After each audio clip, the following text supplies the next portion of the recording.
स्वागत है आपका कॉड कल्प्रिट में।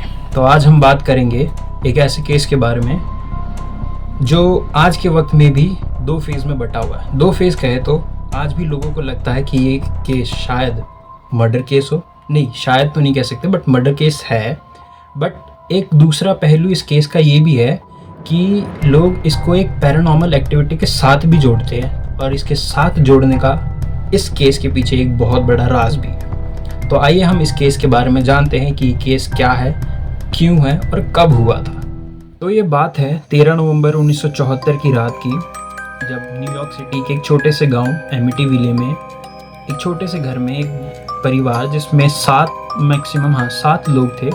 तो उस परिवार में क्या होता है कि उसी रात 6 लोगों को एक साथ मार दिया जाता है, और इसके पीछे उसी परिवार का एक मेंबर होता है जिसका नाम होता है रोनाल्ड डेफ्यू जूनियर। इसको अब अभी हम रोनाल्ड कहेंगे बस। तो रोनाल्ड ये चीज़ों को करने से पहले वो एक चीज़ इंश्योर करता है कि पहले तो उसके घर वाले सो रखे हों, यानी किसी को पता ना चले कि वो करने वाला क्या है। तो वो पहले देखता है कि सभी लोग जब सो गए हैं तो चुपचाप से पहले वो अपनी एक बंदूक निकालता है, जो कि 0.35 कैलिबर एक राइफल होती है।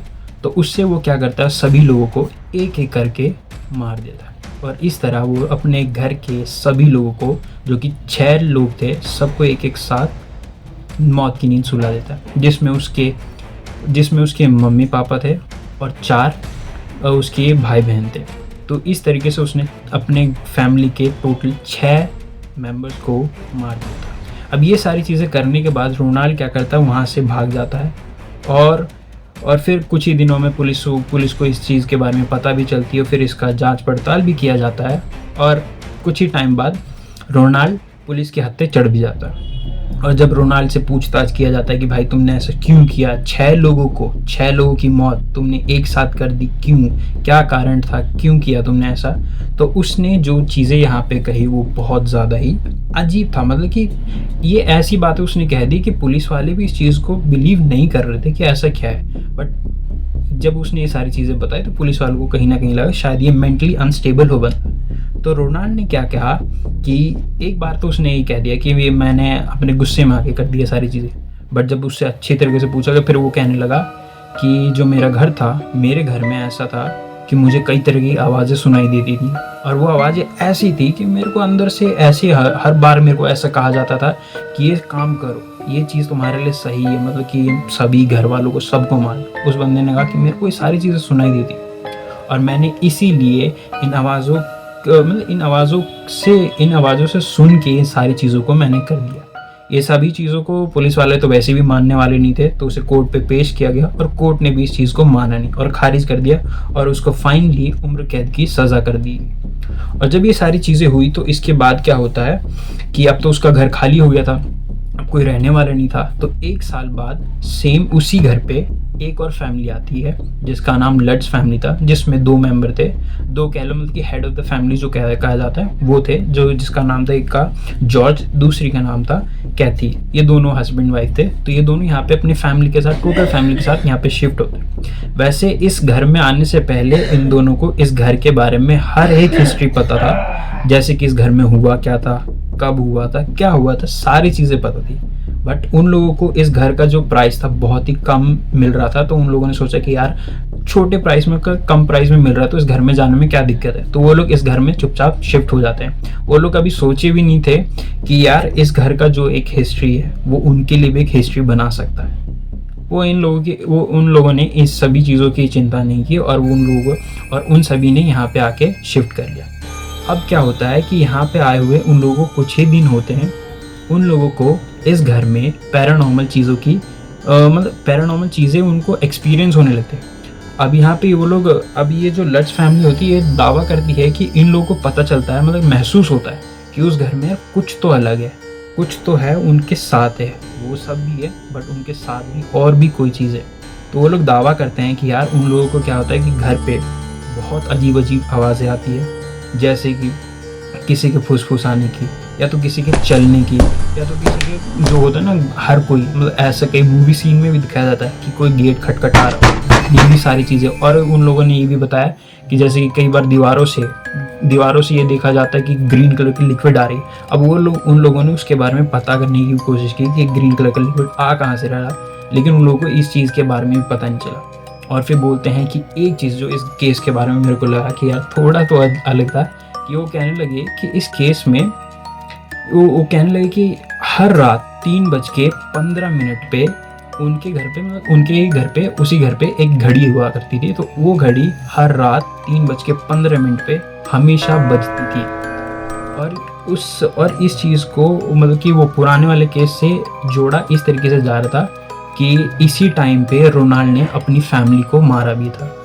तो ये सारी चीज़ें थी, बहुत सारी चीज़ें इन लोगों को डराने लगी कि ऐसी सारी चीज़ें क्यों हो रही है।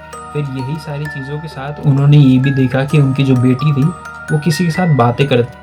अब वो बातें जिससे करती थी वो तो इनको दिख नहीं रही है, बट उनकी बेटी उसको देखते हुए आराम से बात किया करती थी।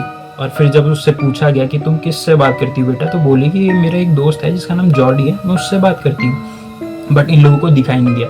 तो ये सारी चीज़ें जब उस फैमिली के साथ हुआ तो उन लोगों ने सोचा यार अब यहाँ से निकलने में भला है। तो उन लोगों ने उस घर को जस्ट 28 दिन के अंदर ही उस घर को वहाँ से छोड़ के चले गए वो लोग। अब ये सारी चीज़ें हुई। अब ये सारी चीज़ें होने के बाद क्या होता है, इसी के बाद एक ऑथर होता है जो कि शायद इन्हीं लोगों के साथ मिले, लट्स फैमिली के साथ, जो कि उनसे ही उस घर के बारे में हर चीज़ें पूछते हैं कि क्या हुआ था उनके बारे में। तो वो एक ऑथर क्या करती है कि उसके ऊपर इसी सारे सीन के ऊपर एक बुक भी लिख देते हैं जिसका नाम यही होता है द एमिटीविले हॉरर करके। ये बुक बहुत ज़्यादा प्रचलित होती है, इसके बाद कई सारी चीज़ें भी। अब ये बुक छपने की वजह से क्या होता है कि लोगों में बहुत ज़्यादा मतलब कि इस केस के बारे में जानना चाहते थे।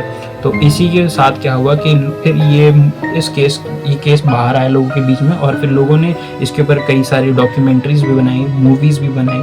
अब ये सारी चीज़ें होने के बाद लोगों में कई तरीके से इस केस के बारे में पता चला। बट बाद में ये चीज़ पता चली कि कुछ लोग थे, मतलब कि जिस तरीके से लट्स फैमिली ने बताया था कि इस घर में यार बहुत तरीके की क्या होती है पैरानॉर्मल चीज़ें हैं। तो कुछ पैरानॉर्मल इन्वेस्टिगेटर होते हैं ना, वो लोग भी इस घर पे आए थे चेक करने के लिए कि सच में ये सारी चीज़ें हैं जिस तरीके से इन लोगों ने बताया। तो जब वो लोग आके यहाँ पे चेक कर रहे थे तो उन लोगों को कुछ भी ऐसा नहीं मिला।